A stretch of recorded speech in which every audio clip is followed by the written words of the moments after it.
தென்காசி மாவட்டம் சங்கரன்கோவில் களப்பாக்குளம் ஊராட்சிக்கு உட்பட்ட நேதாஜி நகர் பகுதியில் 300க்கும் மேற்பட்ட வீடுகள் உள்ளன.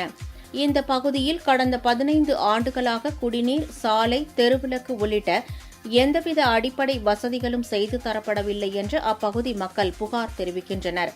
இதுகுறித்து ஊராட்சி மன்ற தலைவர், ஊராட்சி ஒன்றிய கவுன்சிலர் மற்றும் வட்டார வளர்ச்சி அலுவலகத்தில் பலமுறை கோரிக்கை மனு அளித்தும் எந்தவித நடவடிக்கையும் எடுக்கப்படவில்லை என பொதுமக்கள் கூறுகின்றனர்.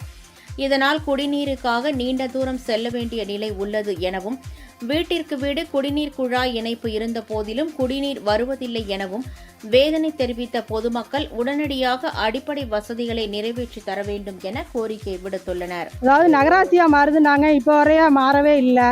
குடி தண்ணீர் எங்களுக்கு கிடையவே கிடையாது. இந்த சைடு 15 வருஷம் ஆச்சு. குடி தண்ணீரை இப்போ வரையே கிடையாது. ரோடு கிடையாது, லைட்டு கிடையாது, தெரு லைட்டே கிடையாது. கொஞ்சம் கூட ஒரு லைட்டு கூட கிடையாது. அங்கேருந்து இங்கே வரைய வாரங்கள் கிடையவே கிடையாது. மழை பெஞ்சால் சகதியாக தான் இருக்கும். நடந்தே வர முடியாது, வண்டி போக முடியாது. ரொம்ப கஷ்டமாக இருக்கும். இதுக்கெல்லாம் எங்களுக்கு தீர்வு வேணும். கவுன்சிலர் வந்து பார்த்ததே கிடையாது. கவுன்சிலர் யாருன்னு எங்களுக்கு தெரியாது.